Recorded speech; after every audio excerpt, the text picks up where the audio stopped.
Alam mo ba na magkaiba ang epekto ng Robust Plus at Robust T? Huwag kang malito dahil ipapaliwanag natin yan. Ang Tadalafil and Sildenafil are both prescription medicines. Makikita natin dito, ito po ay RX, kailangan ng reseta ng doktor. Para saan nga ba ito? To treat erectile dysfunction or AD.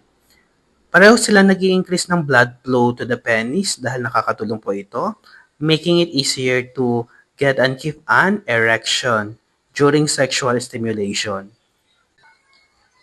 Unahin natin itong Robust Plus na may generic name na Sildenafil.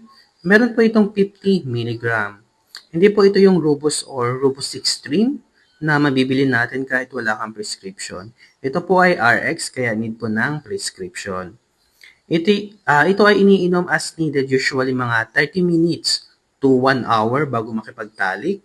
Ang epek po nito is short term lang dahil tumatagal ito ng 4 to 6 hours. Depende na lang po sa pagtanggap ng ating katawan. Mas maganda po is i-take natin to an empty stomach. Mga other brand po ng sildenafil ay katulad po ng mga Viagra. May iba't iba kasing milligram yun. Meron din pong 100 milligram. Depende po. Ito naman po yung Robust T na may generic name po na Tadalafil. Meron po itong 5 milligram. Ito ay iniinom once daily. Pwede naman po itong araw-araw. Mas mabagal nga lang yung simula ng effect nito kaysa sa sildenafil na mas mabilis ang epekto. Pero, mas matagal ang bisa naman ito. Kasi tumatagal ito ng 36 hours ang bisa.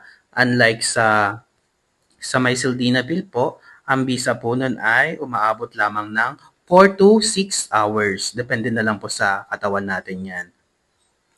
Ito naman pong Tadalafil na to, or Robust T, mas ano po ito, mas bagay sa mga gusto ng spontaneous o anytime na ready. Paalala po, hindi po lahat ay pwedeng uminom ng Robust T na may generic name na Tadalafil o kaya naman yung Robust Plus na Sildenafil.